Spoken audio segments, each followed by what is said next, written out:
আমাদের TM trading কর্তৃক উৎপাদিত অর্ডার ফরম্যাট খাবারটা আমরা নিলাম।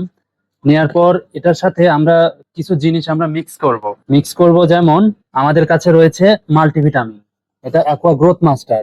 এই অ্যাকোয়া গ্রোথ মাস্টারটা আমরা পরিমাণ মতো এটার মধ্যে দিয়ে দেব, প্রতি কেজি খাবারে 10 গ্রাম করে।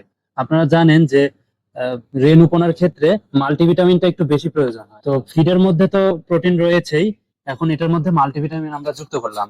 মাল্টিভিটামিনের পর আমরা নেব যে কিছু অ্যামাইনো অ্যাসিড। আপনারা জানেন আমরা 2 রকমের অ্যামাইনো অ্যাসিড দিই, যেমন লাইসিন এবং মিথুনিন। এটা সামান্য পরিমাণ আমরা দিই, এটা আমাদের পরিমাপ মতো করে দিই। এই যে দেখতে পাচ্ছেন আমরা 2 রকমের অ্যামাইনো অ্যাসিড দিলাম।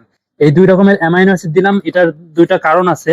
কারণটা হচ্ছে এটা খাবারের সমস্ত প্রোটিন, ভিটামিন, মিনারেল আপনার মাছের পেটের মধ্যে এক জায়গায় করতে সহায়তা করে। এরপর দিব আমরা আমাদের life C plus. Life C plus আপনারা দেখতে পাচ্ছেন অনেক সুন্দর, দেখতে অনেক সুন্দর লাগতেছে। এটা একটি ভিটামিন সি অ্যাসকর্বিক অ্যাসিড, এটাও আমরা পরিমাণ মতো দিয়ে দেব।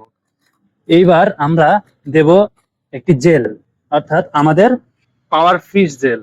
এই পাওয়ার ফিশ জেল আমরা সকল মাছকে খাওয়াতে পারি, আমরা পরিমাণ মতো করে দিয়ে দেবো। অনেকে প্রশ্ন করেন যে কিভাবে আমরা মাপবো। এই দেখেন আমরা খাপ মনে করে, মাপার যন্ত্র মনে করে আমরা মাপতেছি। এই যে আমরা দিয়ে দিয়েছি, দেখুন এই যে এইভাবে সুন্দর করে আমরা জেলটা দিয়ে দেব। এরপরে আমরা এটার মধ্যে কিছু পানি মিক্স করব। পানি